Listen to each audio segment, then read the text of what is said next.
Nous lirons dans le prophète Ésaïe, au chapitre 21, oracle sur le désert de la mer, chapitre 21 du livre d'Ésaïe. Comme s'avance l'ouragan du midi, il vient du désert, du pays redoutable. Une vision terrible m'a été révélée.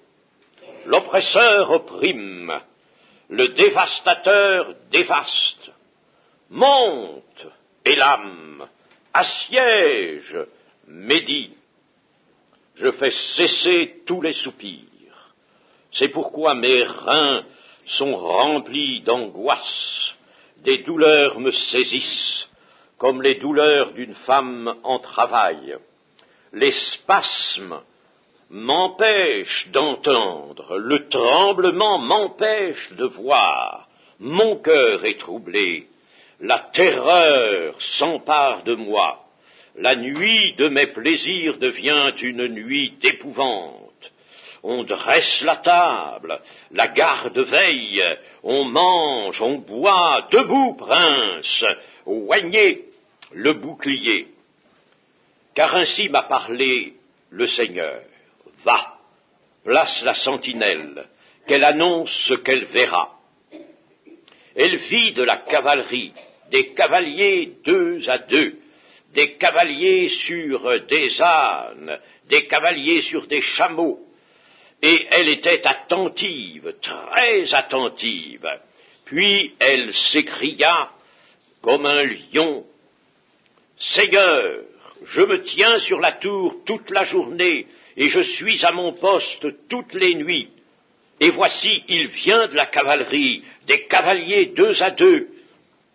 Elle prit encore la parole et dit, elle est tombée, Babylone, et toutes les images de ses dieux sont brisées par terre. Ô mon peuple, qui a été battu comme du grain dans mon air, ce que j'ai appris de l'Éternel des armées, Dieu d'Israël, je vous l'ai annoncé. Oracle sur Duma. On me crie de Séhir, sentinelle, que dis-tu de la nuit? Sentinelle, que dis-tu de la nuit? La sentinelle répond, le matin vient, et la nuit aussi. Si vous voulez interroger, convertissez-vous et revenez. Oracle sur l'Arabie, vous passerez la nuit dans les broussailles de l'Arabie, caravane de dedans. Portez de l'eau à ceux qui ont soif. Les habitants du pays de Théma portent du pain aux fugitifs, car ils fuient devant les épées, devant l'épée nue, devant l'arc tendu, devant un combat acharné, car ainsi m'a parlé le Seigneur. Encore une année comme les années d'un mercenaire, et c'en est fait de toute la gloire de Kédar. Il ne restera qu'un petit nombre des vaillants archers, fils de Kédar, car l'Éternel, le Dieu d'Israël, l'a déclaré. Amen. Le prophète nous apprend qu'une révélation lui a été donnée dans une vision. Et que voit-il dans cette vision? Un oppresseur qui oppresse, qui opprime, un oppresseur qui est en train de déployer toute sa force. Il voit un dévastateur, c'est le même, qui s'emploie à dévaster. Cela dans un temps indéterminé, mais dans un temps futur, que le prophète ne situe pas. Il ne lui a pas été donné de situer, mais sa vision le porte au loin, dans les temps, et le porte à la fin des temps. Cela n'est pas douteux, puisque la sentinelle voit les événements, les derniers événements qui se produisent, et elle avertit, le matin vient, mais la nuit aussi. Ce temps, c'est donc celui de la fin. C'est le nôtre, c'est notre temps, et qui est vu ici. Et dans cette vision du prophète, quel est donc cet oppresseur qui opprime? Quel est ce dévastateur à l'œuvre? C'est Élam, mont Élam, assiège Médie. Élam, c'est la Perse. Et la Perse, c'est l'Iran, aujourd'hui. Et le prophète, à qui est donné d'évaluer la gravité du ravage de cet oppresseur, de ce dévastateur, est saisi d'angoisse. Il défaille, il souffre lui-même d'un mal étrange qui le tourmente. Vous savez que cela est constant dans la prophétie de l'Ancien Testament. Le prophète vit. Cela, on pourrait dire, se reporte aussi dans le Nouveau Testament, dans la Nouvelle Alliance, car le Seigneur voudrait que nous vivions aussi ce que nous avons à proclamer, à dire. Il ne veut pas de gens qui se parlent, étant indifférents eux-mêmes à ce qu'ils disent. Le prophète, donc, lui, vit, il éprouve. Et c'est ainsi que Dieu veut parler, par quelqu'un qui éprouve lui d'abord. Dans cette vision, il y a une dévastation, une oppression, et c'est lui qui, le premier, en l'annonçant, en ressent tous les étranges méfaits sur sa personne. Il est saisi de spasmes qui paralysent ses sens, l'empêchent d'entendre et de voir. Il éprouve du trouble, de la terreur, de l'épouvante devant ce spectacle que la vision lui apporte. Et ces angoisses, ces spasmes, ces douleurs, puisqu'il s'agit bien en effet de notre temps, nous pouvons leur donner un autre nom. Nous pouvons les appeler avec toute l'information qui parcourt le monde aujourd'hui, nous pouvons les appeler le stress d'abord. Le stress qui est un mal étrange, grandissant dans l'humanité d'aujourd'hui, au point qu'il y a en Amérique un groupe de chercheurs avec à sa tête un professeur, médecin autrichien de 72 ans environ, mais qui a fait beaucoup de travaux. Il a des aides de valeur, prix Nobel, et ils travaillent encore sur le stress, faisant des expériences dans la vie de bien des hommes d'affaires, des hommes qui ont des charges, et ils ont mis en évidence, en lumière, que le stress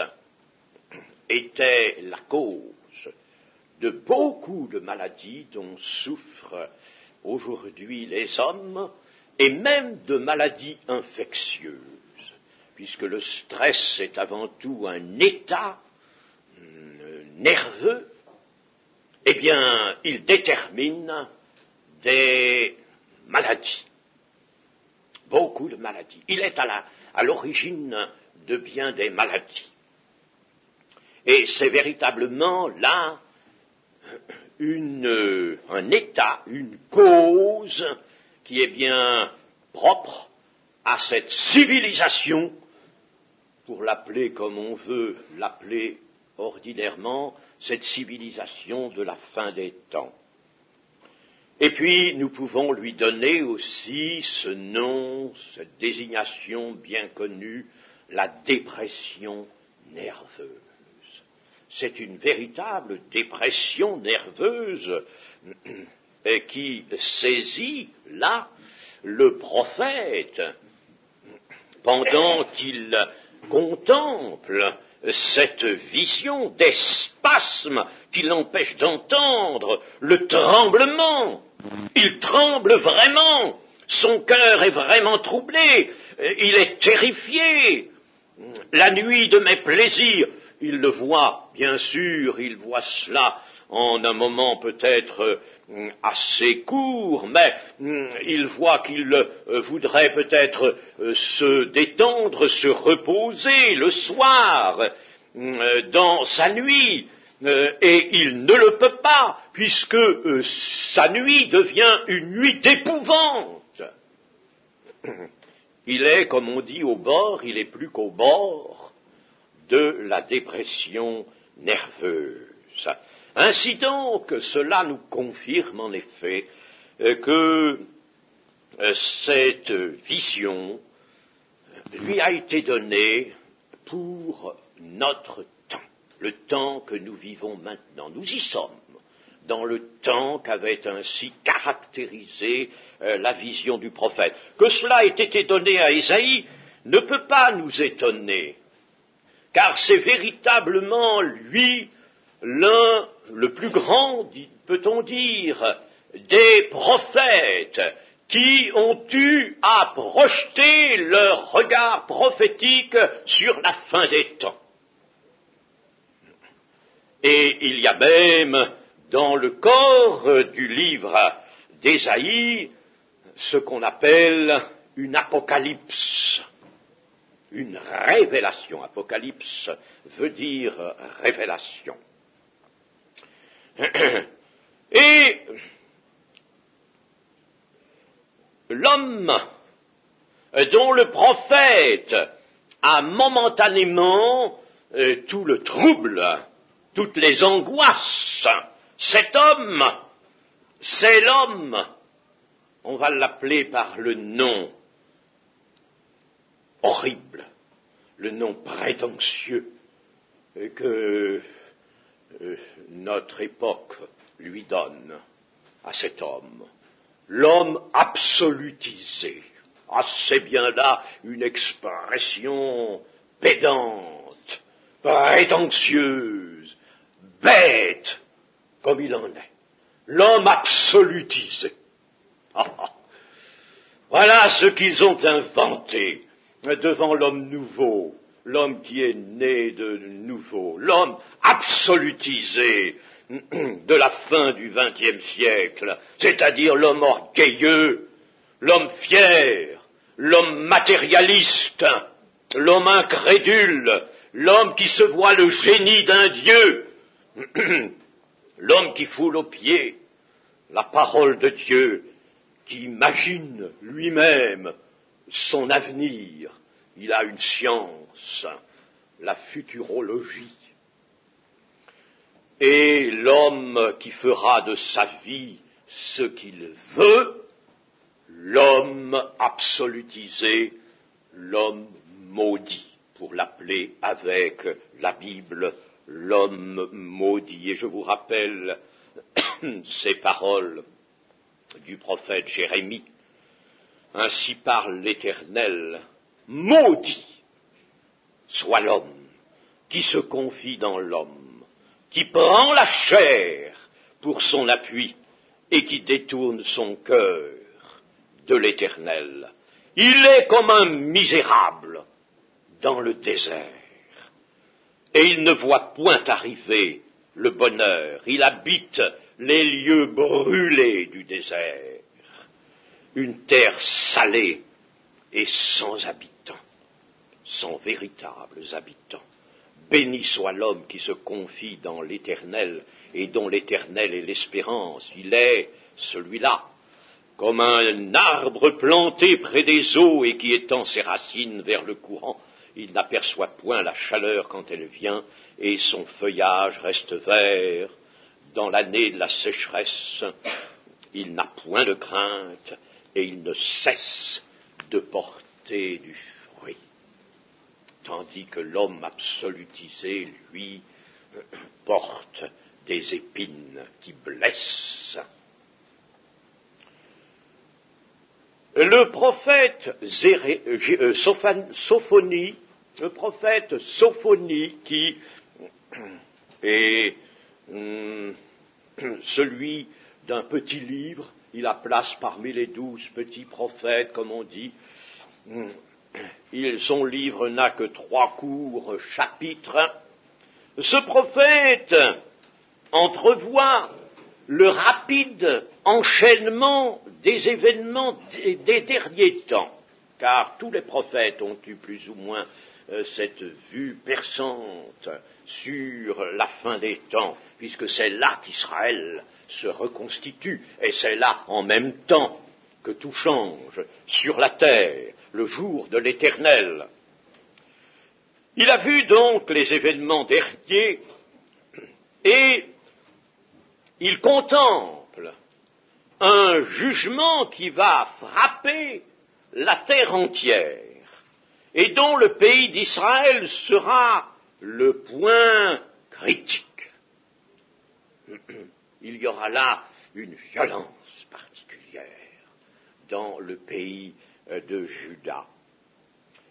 Il voit donc la catastrophe finale et universelle qui nettoie la terre, car avec cet homme matérialiste et athée, incrédule, révolté plus que jamais, il n'y a plus pour Dieu qu'une seule ressource maintenant, c'est de juger, c'est de détruire. Et l'Apocalypse nous dit, tu es saint Seigneur, car tu t'es armé de ton courroux, tu es saint dans ton jugement. Dieu ne peut pas laisser le mal, il a résolu de sauver la terre. Mais quand les hommes se détournent à ce point et s'opposent et commettent le péché contre le Saint-Esprit, il n'y a plus que le jugement. Place donc, hélas, au jugement. Et le prophète Sophonie est un de ceux qui ont vu cette catastrophe finale et universelle sur une terre qui ne croit plus, sur une terre où la foi est devenue rare. Quand le Fils de l'homme viendra, a dit Jésus, trouvera-t-il la foi sur la terre? Et cette catastrophe est celle aussi qui va ouvrir le temps nouveau du règne de Dieu. Or, Sophonie, tout comme le prophète Ésaïe, aperçoit 3 groupes d'événements. Le premier, c'est le châtiment du peuple de Dieu par les nations païennes. Châtiment du peuple de Dieu. Le jugement commencera par le peuple de Dieu. Il voit le châtiment du peuple de Dieu par les nations païennes, comme il en était autrefois, d'Israël, se détournant de son Dieu et disant « Non, nous ne marcherons pas », alors le Seigneur faisait venir une nation pour le châtier. Deuxième groupe d'événements entrevus par les prophètes, c'est c'est ce groupe dans lequel intervient le jugement des nations païennes par l'Éternel. C'est quelqu'un qui a dit, je ne sais plus quel auteur exactement, il a dit ceci: lorsque l'Éternel a châtié son peuple, par le moyen donc des nations païennes qui lui ont servi de verge, quand il a châtié son peuple, alors l'Éternel brûle les verges. Vous me direz, mais enfin, ces nations sont venues sur le peuple d'Israël pour lui apporter la rétribution qu'il a lui-même provoquée. Oui, mais ces nations sont toujours venues avec un cœur rempli de haine. Et elles n'ont pas exécuté pleinement le dessein de Dieu, elles l'ont dépassé. Le jugement, donc, des nations qui ont servi à l'Éternel a châtié son peuple. Et nous le trouvons ici, dans ce que nous avons lu, ce chapitre, à partir du verset 13, oracle sur l'Arabie. L'Arabie. L'Arabie est en train de tenir la dragée haute à l'Occident. Et l'Occident, qu'est-ce que c'est? N'est-ce pas le peuple de Dieu? N'est-ce pas là que le christianisme s'est réfugié, s'est développé? L'Occident, oui, c'est la partie de la terre qui était christianisée et qui renie son Dieu et qui insulte même son Dieu, qui détruit la parole de son Dieu, qui la foule aux pieds. Alors, les nations païennes, l'Arabie saoudite, les Émirats, les 7 Émirats avec leur pétrole, avec la question palestinienne, venez, montez contre l'Occident. Et on aura beau aller faire un voyage dans les Émirats et essayer d'obtenir une conciliation, c'est la volonté de l'Éternel qui s'accomplira. Et l'Arabie est en train de châtier l'Occident, mais ce n'est pas fini. Quand cela sera fait, l'oracle, alors, ici s'accomplira, à partir du verset 13. Vous passerez la nuit dans les broussailles de l'Arabie, caravane de dedans. Portez de l'eau à ceux qui ont soif. Il y aura donc là des multitudes de ces peuples arabes qui seront assoiffés dans le désert. Les habitants du pays de Théma portent du pain aux fugitifs, car ils fuient devant les épées, devant l'épée nue, devant l'arc tendu, devant un combat acharné.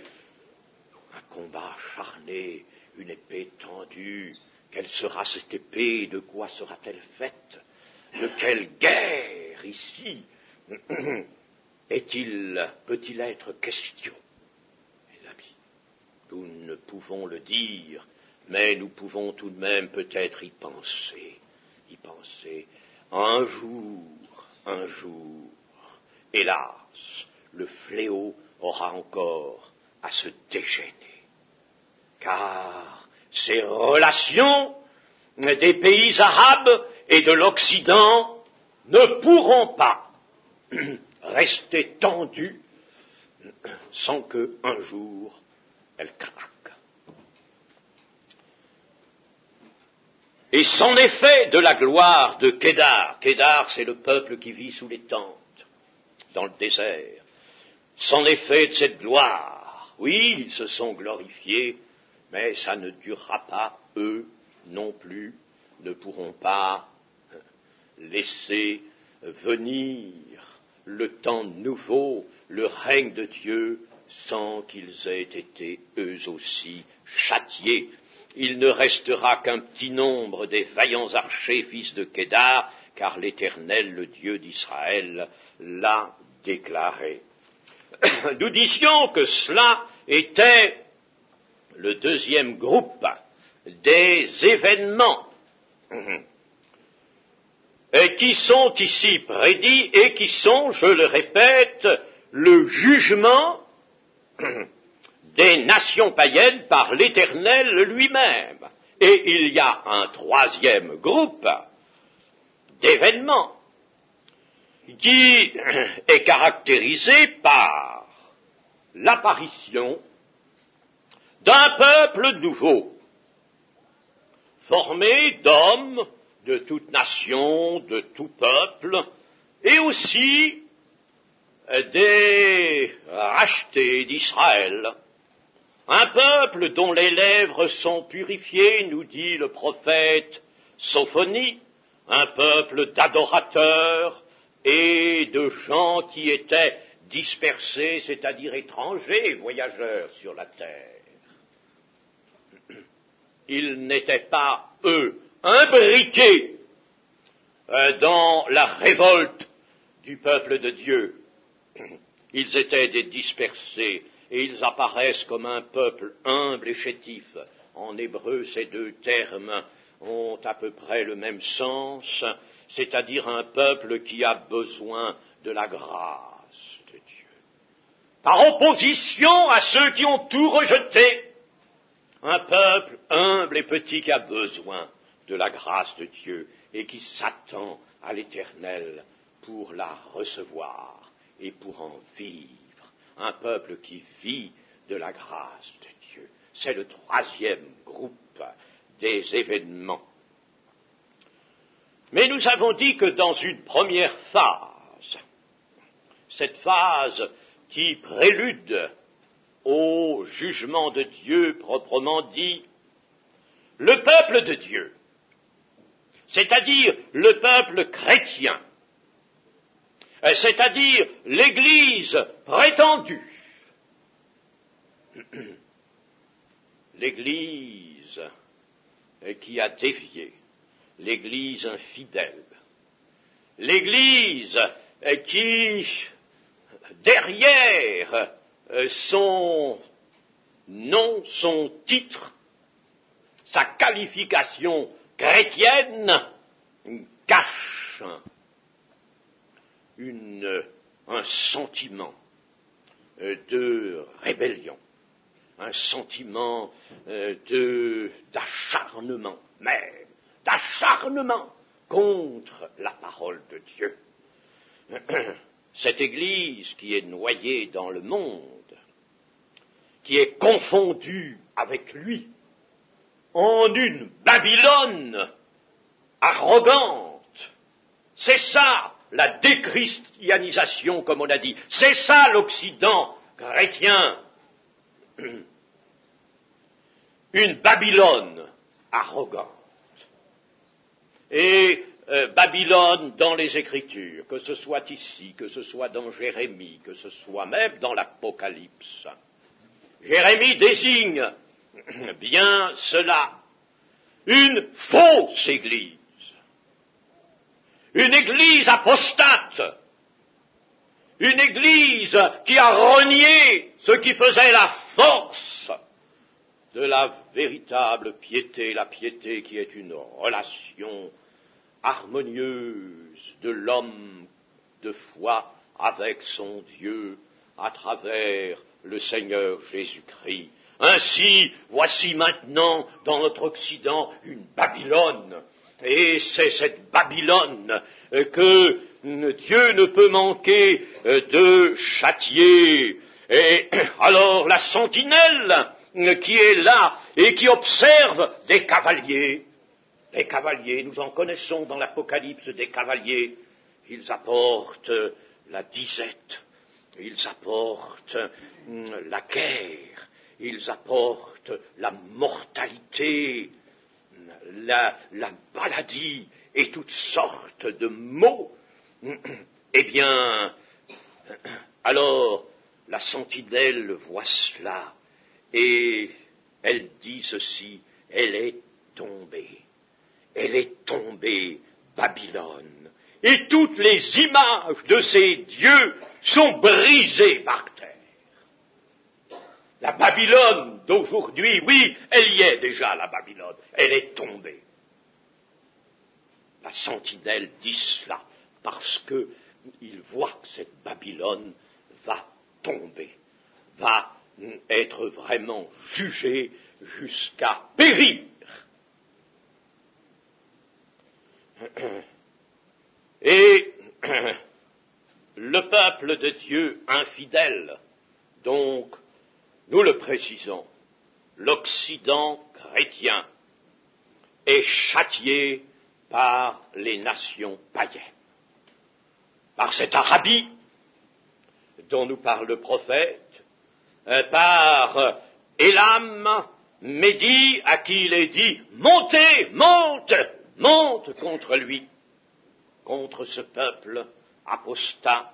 Monte Élam, monte, pays de la Perse comme autrefois, monte Iran, l'Iran, avec ses Alatoyas, avec ses mollahs, avec cette horreur. Ne sentez-vous pas qu'il y a là l'horreur d'une religion fondée sur le faux prophète, une religion qui tue, une religion qui veut s'armer d'une loi morale dont les hommes ont fait l'épée qui tue. Alors, l'Iran, l'Arabie, mais surtout maintenant, dans les jours que nous vivons, c'est lui, Élam, l'Iran, qui déchire. C'est lui l'oppresseur qui opprime, c'est lui le dévastateur qui dévaste. Que dévaste-t-il? Il est en train maintenant de dévaster le tissu conventionnel de la fausse sécurité des nations. Le droit international, les conventions internationales, ce mur qu'on semblait regarder comme indestructible et derrière lequel les nations d'Occident se croyaient à l'abri, et l'âme est en train de dévaster ça.